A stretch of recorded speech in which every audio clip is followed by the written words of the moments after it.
Or did you go?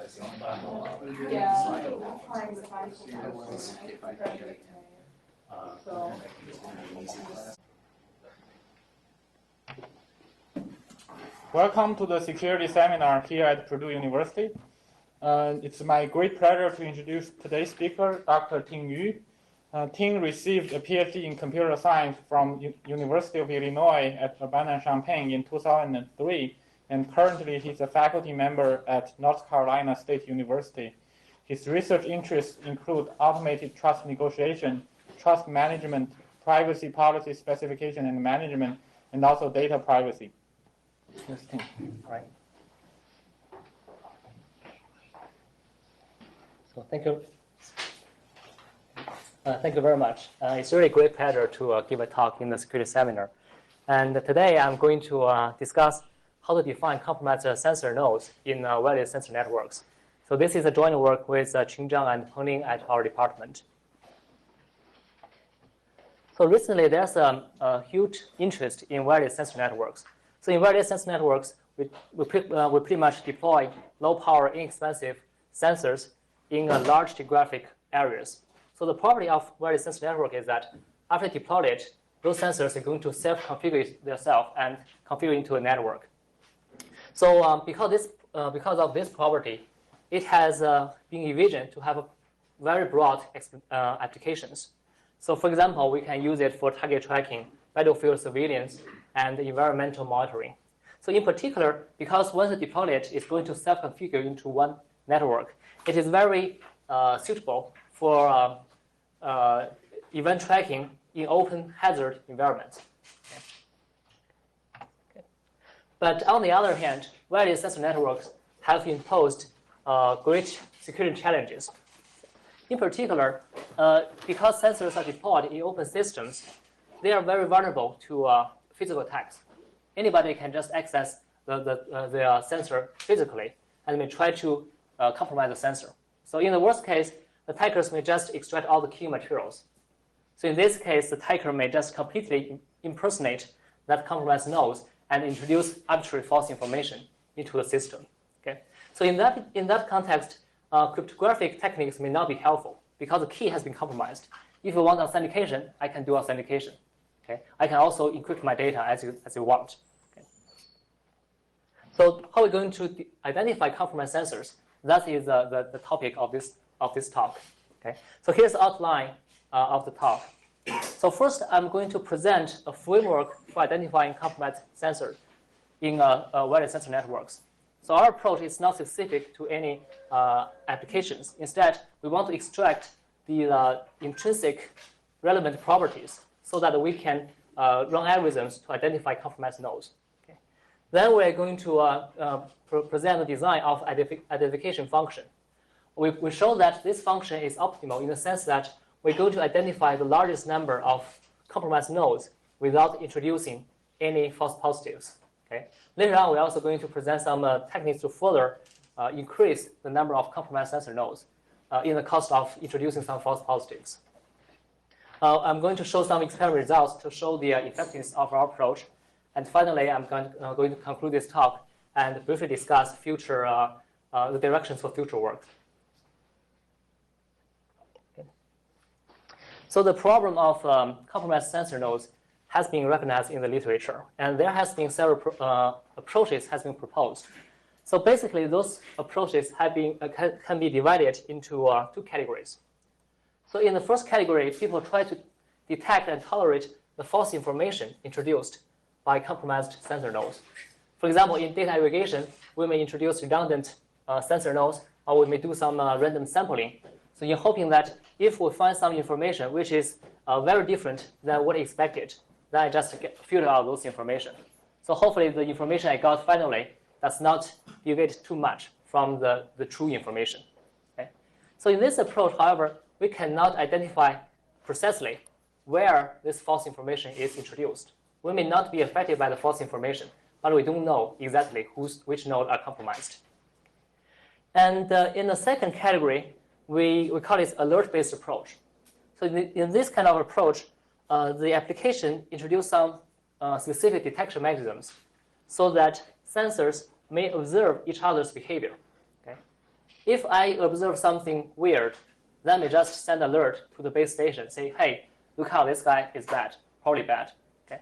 So by looking at those alerts, we may be able to pinpoint exactly which node is compromised.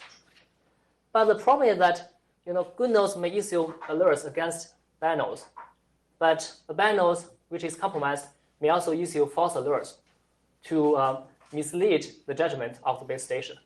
Okay? So when we receive a bunch of alerts, we really don't know which one is valid, which is not. How are we going to reason about it? How can we know which node is compromised, given a bunch of alerts? Some are false ones. So when we first look at the problem, the first thought in my mind is that, well, wait a minute, you have a bunch of nodes talking to each other, and you have alerts issued against each other. So this is quite similar to like online auction community and eBay. People get service from each other, then issue feedback, evaluate others' service. A lot of work has been done on reputation-based trust management in P2P systems and online auction communities. So can we just apply those techniques directly into a various sensor networks? Okay. And after further investigation, we found that in sensor network, there are some unique properties that are quite different from the P2P system or online auction communities. So first thing is that in a P2P system, any two nodes can talk to each other. There's no restriction who you can talk to, who you cannot. But in various sensor networks, we have some deployment topology. A node may only interact with others around it. We cannot have interaction between two nodes that are very far away from each other. Okay? So in other words, we have some topology there for detection. Okay? So because of the topology, local majority is a severe problem. Because if I know that this node can only talk to 3 nodes, then I can compromise these 3 nodes. Then I can just badmouth this specific node. Okay? And so that is a challenging here.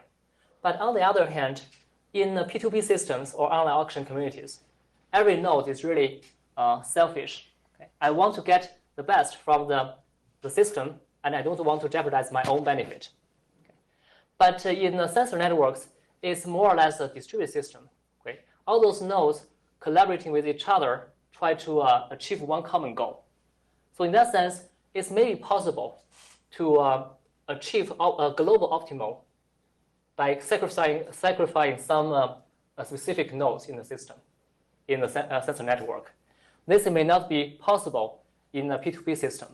Okay? If I have to issue alert and sacrifice myself, then probably I'm not going to do that, okay? Because I want to protect my own benefit. Okay?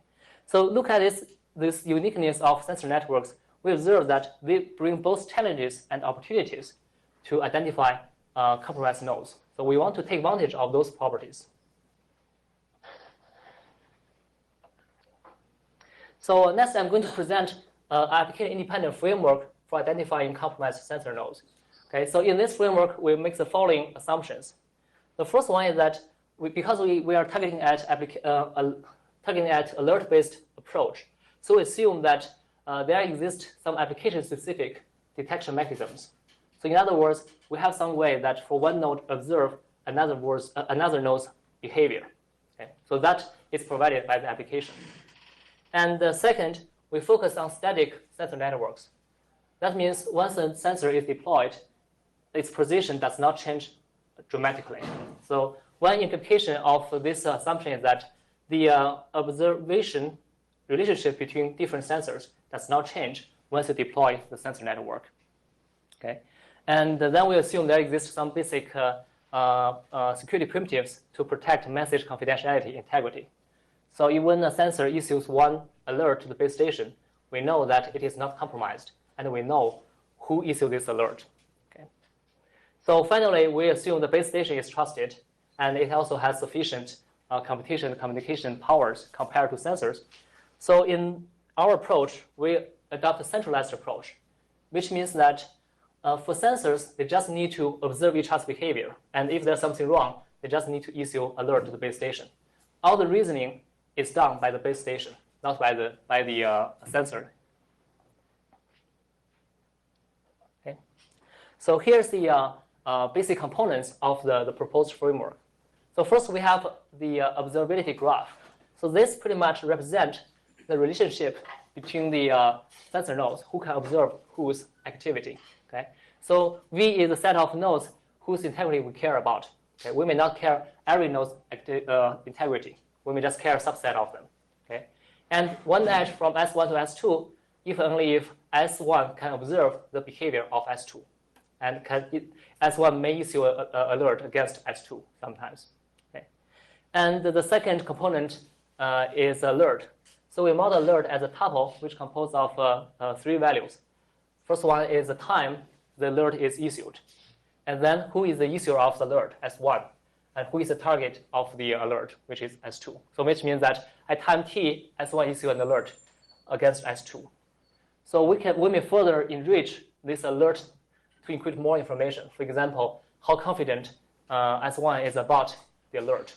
But for simplicity, we just have these 3 values here. Okay, and note that a sensor may not be perfect, even though a sensor is not compromised. Maybe because the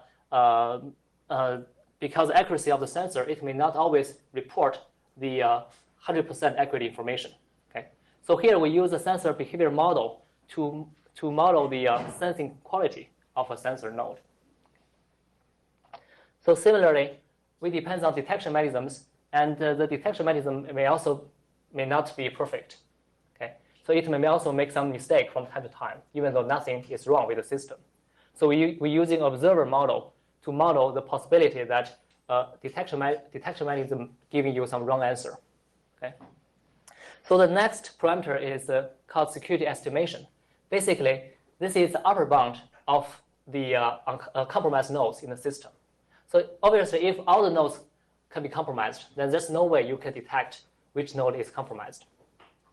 So we assume that somehow the application can get an upper bound of the number of compromised nodes. Okay. Finally, we have one component called application identification function F. So given all the above information, this function is going to give me a list of sensors which we believe is compromised. Okay. So let's look at an example that how we can using the framework to model some sensor applications. Okay. So one application is a sensor network localization. Okay. In many applications, it requires we know the location of a sensor. Okay. For example, if you're talking about event tracking, I need to know that where the event happened. So I need to know not only that there's some event happened, I also need to know the location of the sensor node. Okay.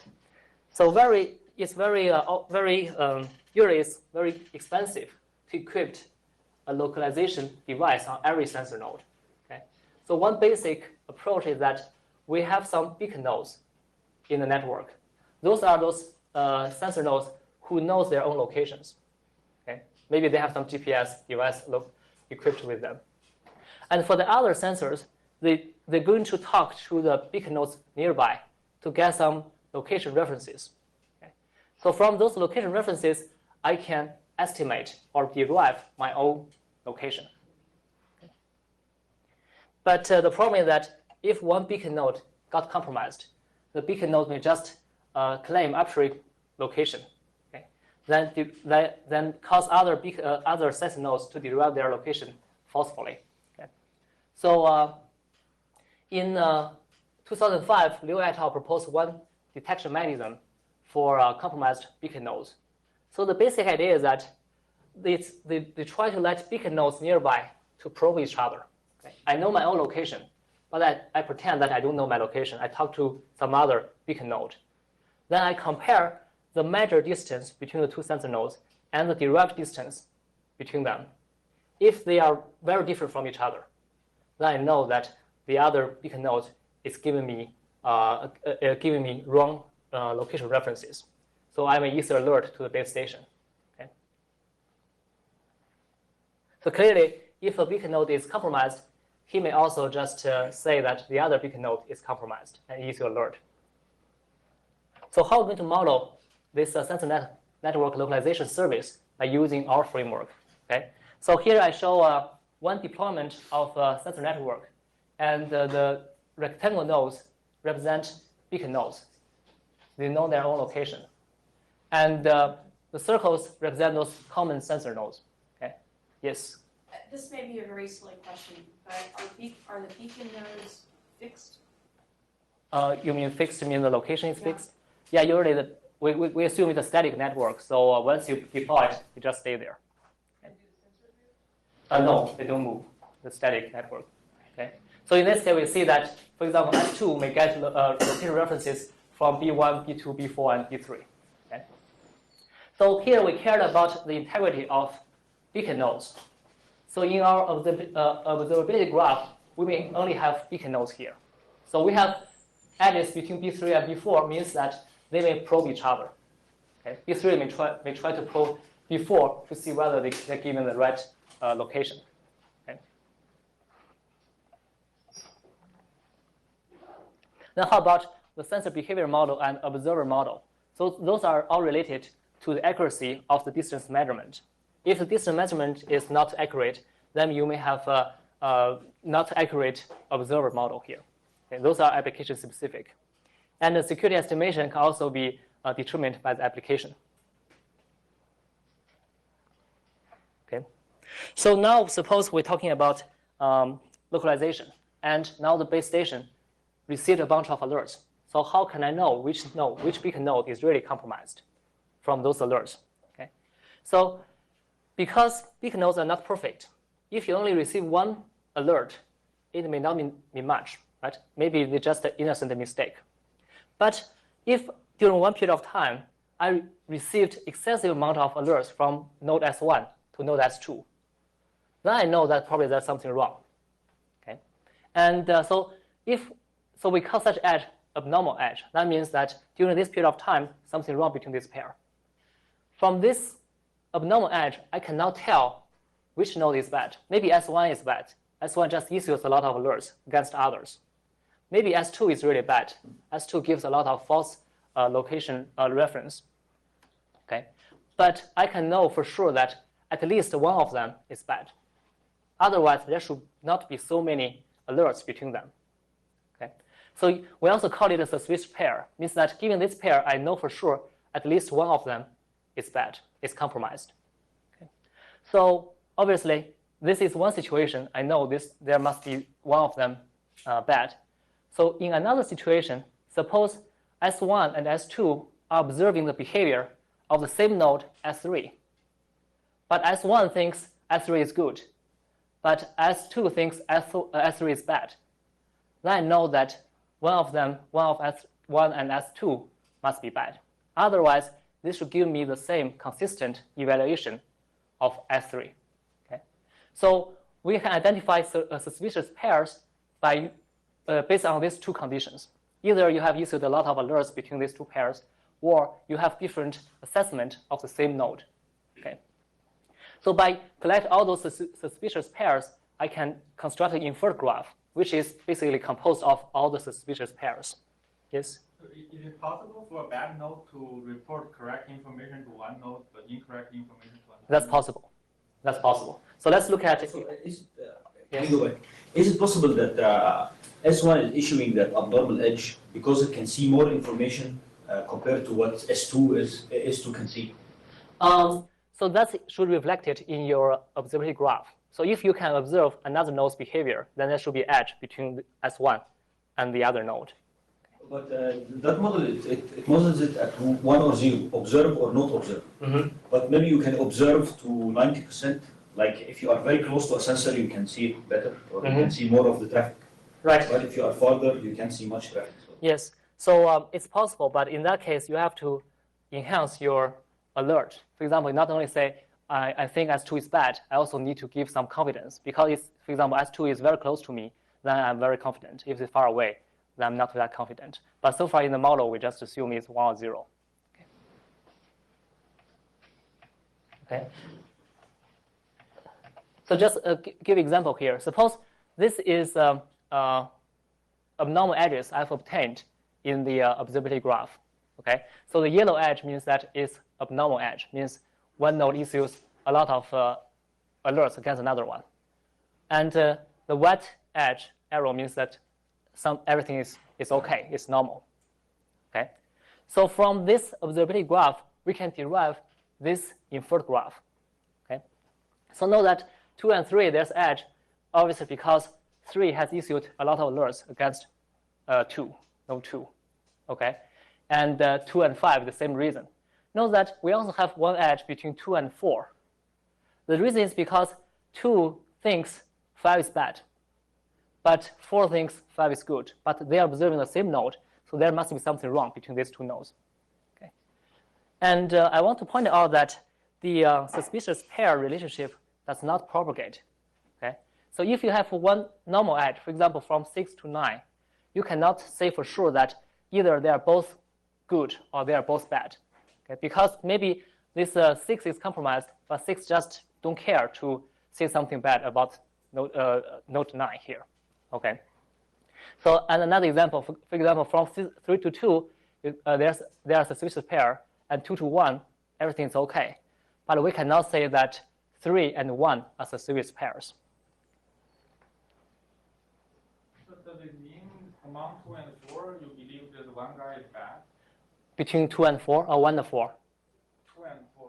I believe one of them must be But bad. it could be they're both good, just 5 is showing different aspects to one of them. So one of them thinks 5 is bad, the other thinks 5 is good. So here we assume when you observe something, you observe the same behavior, the same activity. For example, if you say that packet dropping, then whenever you send something, I know you receive something, you should send out the packet routing.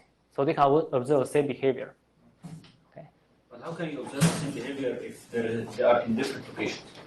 Who are in different locations? The nodes. Like if 2 and 4 are in different locations. But they are all close to 5, so they can all observe the behavior of 5. Because so if there's edge between say 8 and 9, that means 8 can observe the behavior of 9. Otherwise, there should be no edge between 4 and 5 at all. Okay. Just Yes? to make sure, if a good node observes something bad, it will always report it. Yes. Okay.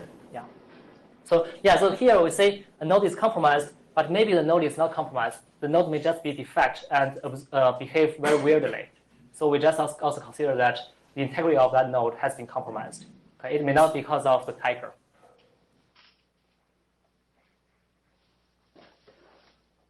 Okay. So given the inferred graph, how can I know which one is compromised? Okay. So obviously you want to, we have the concept of value assignment. So this is basically one possible way that nodes are compromised, which is going to result in the inferred graph. Okay. So formally, it's really a partition of all the nodes in the graph. Some are good, some are bad. Okay. And there are 2 requirements. The first requirement is that a suspicious pair, S1, S2, should not belong to n good. That means if there's a suspicious pair, they cannot be both good. Okay. Another one is that the bad node, the number of bad nodes should not be bigger than your security estimation, because K is the upper bound of the number of compromised nodes. Okay. So if we find such a partition, satisfy these 2 conditions, we say it is a valid assignment. Okay. So in the previous example, maybe we can say that suppose K equals to 3. Then we may say that 2, 4, 5 are compromised, but 1, 3, 7, 8 are not. Okay. But it's also possible I just say that 2, 4, and 4, 5, and 3 are compromised. Okay. So generally, given an inferred graph, there are many possible assignments you may have. Okay. But then how can be sure that one node is compromised? The observation here is that if every assignment tells you that this node is compromised, then this node must be compromised. Because no matter how you assign a compromised node, this node is always included as compromised. Okay? So we call such node form the compromised core given the inferred graph. Okay? Basically means that these nodes in the compromised core must be compromised, no matter how you're going to assign those nodes. Okay? So this compromised node is really the intersection of all the bad nodes in every possible assignment.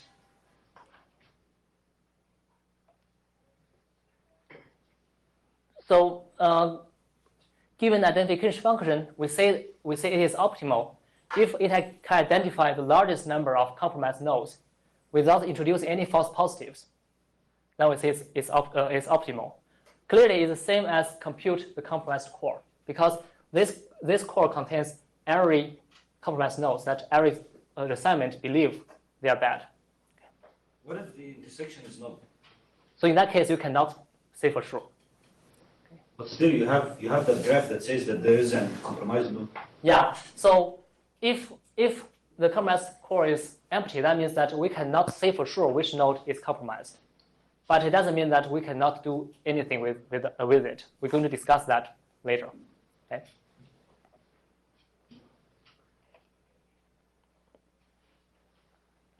So in our discussion, we assume a very general collusion model. That means we don't assume any specific collusion between sensor nodes. So the sensor nodes may coordinate with each other. They may not issue alerts against each other, but they may also issue alerts against each other. Okay. So basically, they can do whatever thing they want. Okay. And so in this case, the inferred graph may be of any topology.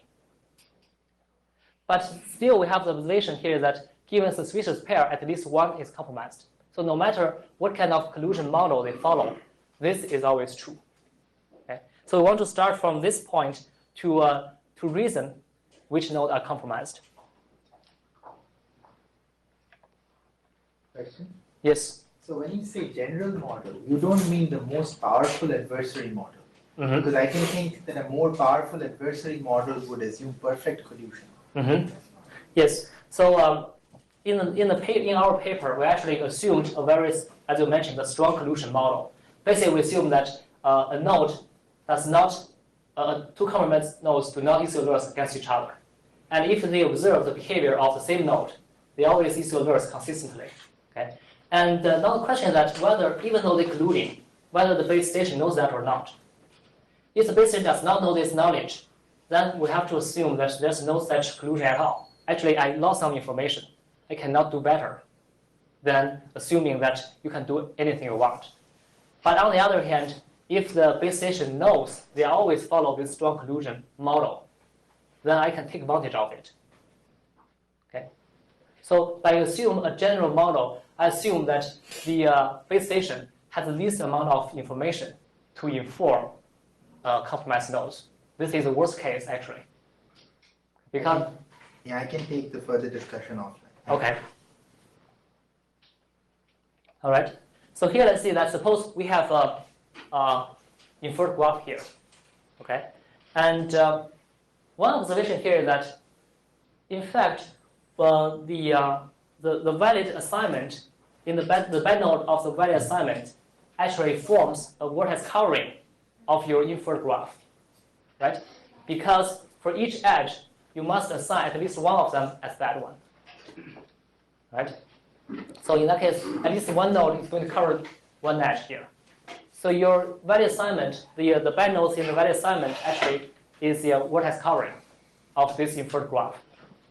Then the minimum vertex covering actually gives you the lower bound of the number of nodes that are compromised in the system. All right? Okay. So now let's look at the following scenario. Suppose now I want to know whether node S is compromised. Okay. Suppose node S is not compromised, and let NS be the neighbor of S in the graph. Then I can say for sure that all its neighbors must be compromised, right? Because S is not compromised, and I have an edge between S and its neighbor, then the other one must be compromised. Remember that in each edge, one of them must be compromised. Okay? So I know that at least here, all the neighbors are compromised. I remove S and its neighbors and let the resulting graph be GS. Then how many compromised nodes in the resulting graph? At least you have the number of minimum vertex covering of GS to cover the remaining graph. Okay? So if I assume S is not compromised, I know that there should be at least NS plus the minimum vertex covering of GS number of nodes are compromised. Right? So if this number is bigger than K, then I found a contradiction because k is the upper bound of number of compromised nodes. So if it's bigger than k, that means that my original assumption is not correct. So node S must be compromised in this case. Okay. And we show that this is not only a sufficient condition to say that node S is compromised. Actually, this is also a necessary condition. So if you can identify all such node S, then you can actually get the complete compromised core you want to compute, and without introducing any false positives. Okay. So in general, our algorithm is composed of the following steps. For every node S, I'm just going to get rid of S itself and all its neighbors in S. Then I'm going to compute the V, which is the size of the mean vertex covering of the remaining graph, GS. Okay? If V plus the number of neighbors of S larger than K, then I know that S is compromised. Okay? But as you all know, that minimum vertex covering is NP-complete problem, so you don't want to compute it. So in our algorithm, we're actually using some lower bound to approximate the minimum vertex covering. What we use is a maximum matching as a lower bound approximation. Can Yes. you watch one slide? The if statement at the end, you are computing some metric and comparing it to K. Mm-hmm. Isn't it very analogous to reputation-based techniques? I'm sorry? Isn't it very similar to reputation-based techniques? Very similar to reputation-based Yes. techniques. Where the reputation here is someone telling on you that you are misbehaving or no. Mm-hmm. So it is very related to reputation-based. Right? Well, yeah, here we're using the topology information to get a closer bound of the number of compromised nodes, because I know that NS is my neighbor. Okay? But in a P2P system, for example, you don't know that. You don't know which, because anybody can be your neighbor in the P2P system. And also, because in sensor network, several nodes can observe the behavior of the same node. Okay? But in P2P, usually one transaction, there's only two parties involved. Okay, so that's the difference between the typical P2P system and sensor network system. In fact, in later experiments, we're going to compare our approach with a well-known P2P reputation-based trust function to see what's the difference between them in terms of performance. Okay. Okay, so instead of really compute the minimum vertex covering of a graph, we actually use the maximum matching as a lower bound approximation. Okay. Note that here we don't want upper bound approximation. We only want a lower bound approximation, so that we're not going to introduce any false positive.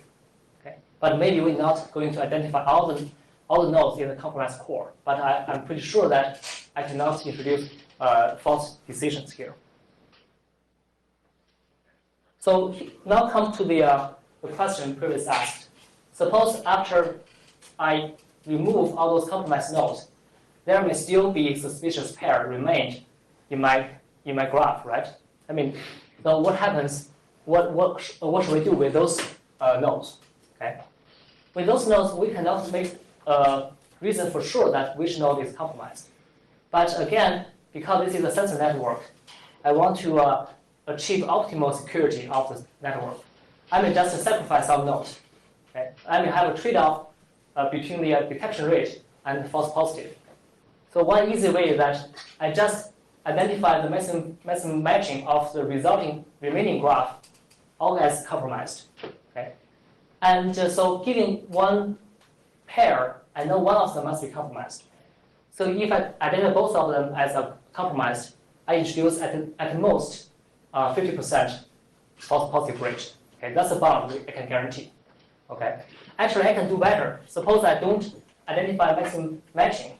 Identify all those triangles, disjoint triangles in the remaining graph.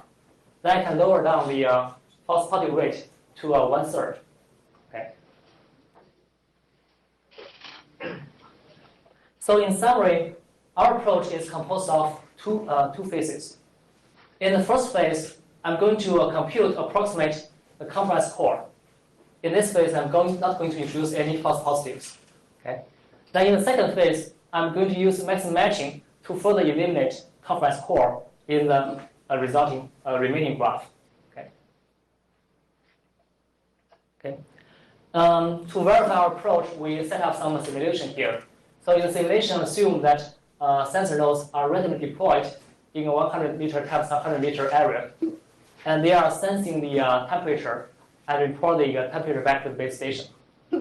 And we also assume that there are 10 to 15% nodes are compromised. Okay, and we actually assume a strong collusion model. That means those sensors always collude with each other. They're totally coordinated.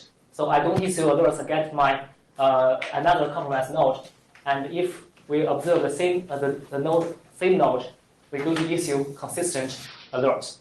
Okay. In other words, there's no edges between compromised nodes. Okay. But we don't assume the base station knows that. The base station may still just assume the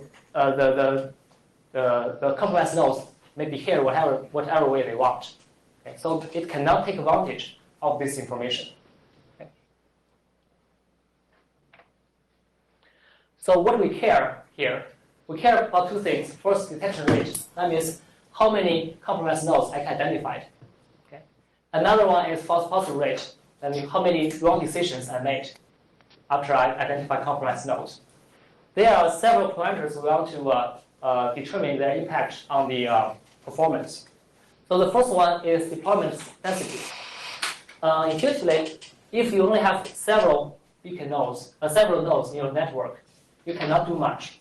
Okay? But if you have more nodes in the system, then the behavior of one node may be observed by a lot of other nodes.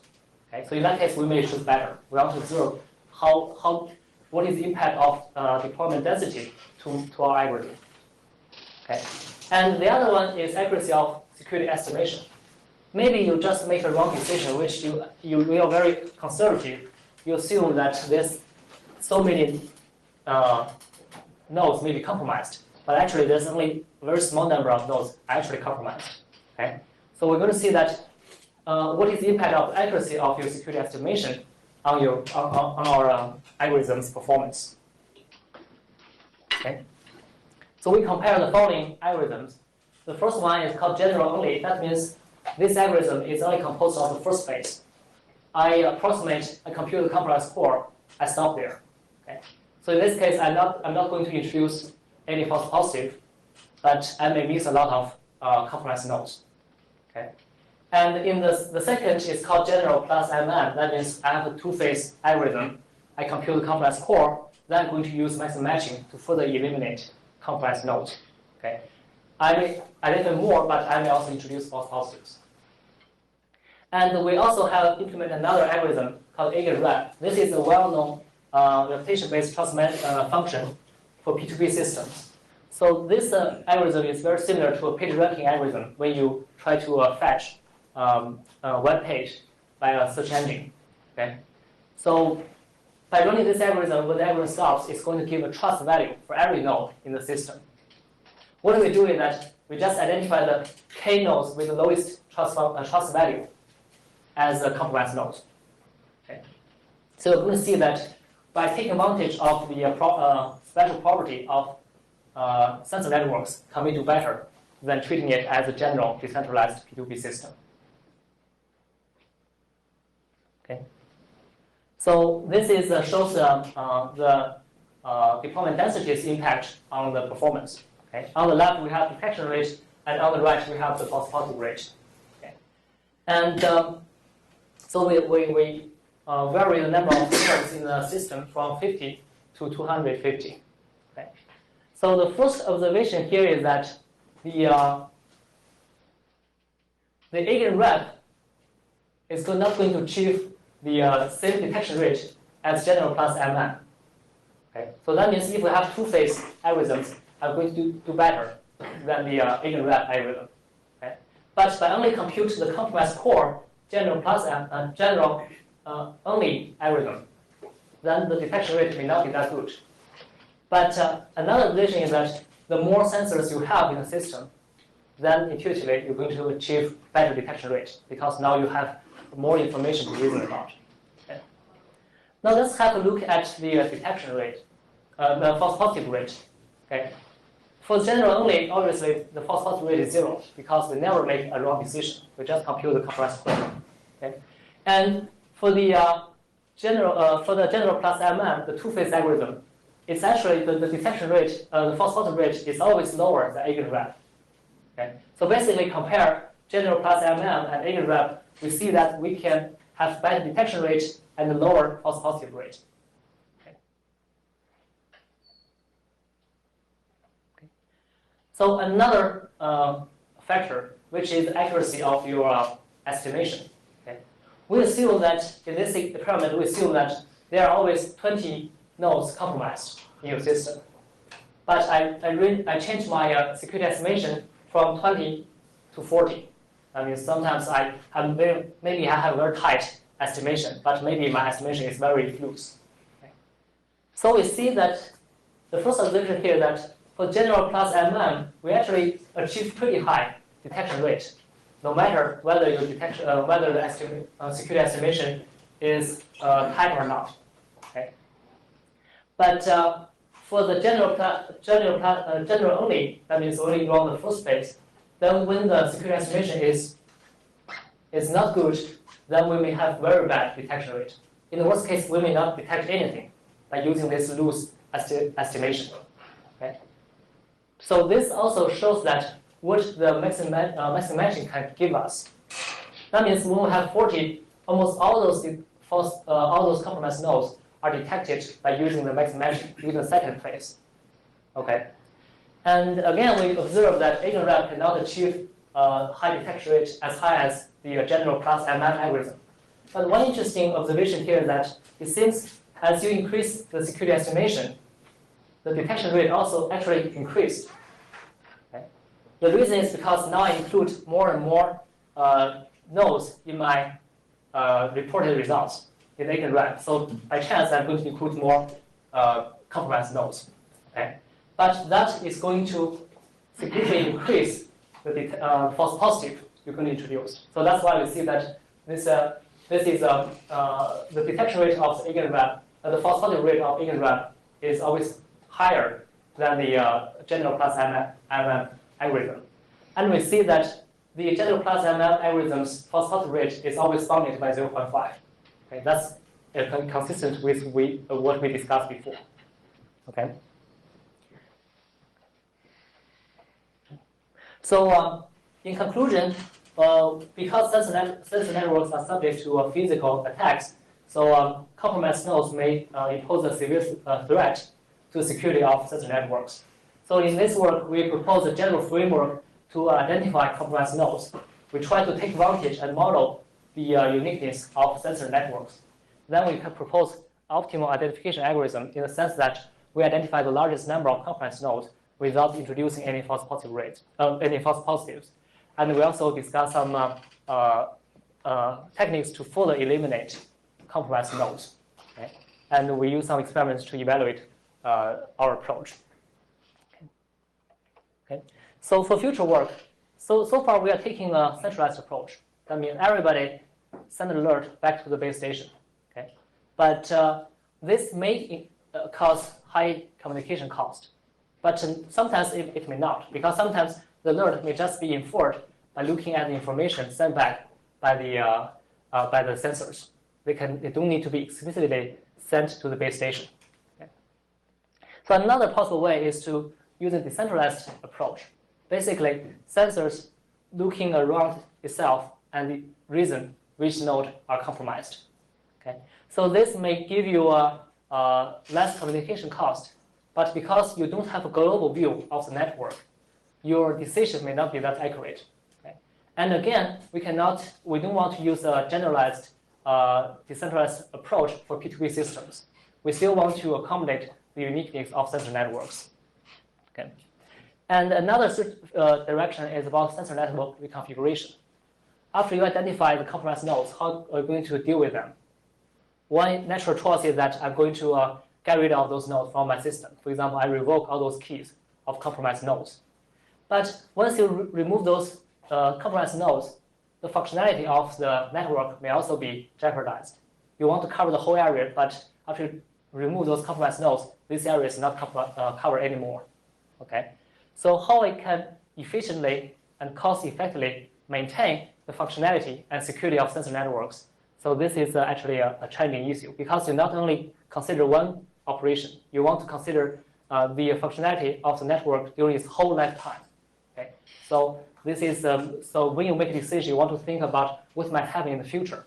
So what is the best approach I can take to affect the future? Okay. Okay. So that concludes my talk. Thank you very much. Any questions? Yes, Mike. So I just want to make a comment that the maximum matching approximation is in fact not an approximation in some situations. It's an exact solution. It's precisely when, and you can actually force that to happen. It's an exact solution to that is, the problem is no longer going to be complete if the graph has no odd length cycles. And you're in control, and you could perhaps make sure there are no odd length cycles. I see. By carefully planning the who checks who. So for example, if you, in one round, you have the reds and the blues, and you can only check one of a different color, there can be no odd cycle. Right, right. And then you have an exact solution. So I think one of the reasons it's doing so well is it's not an approximation at all. It's actually finding, in many situations, I don't know how many times this has happened. Right. Actually, I tried both. I tried both mixed matching and vertex covering, but the result is always pretty much always the same.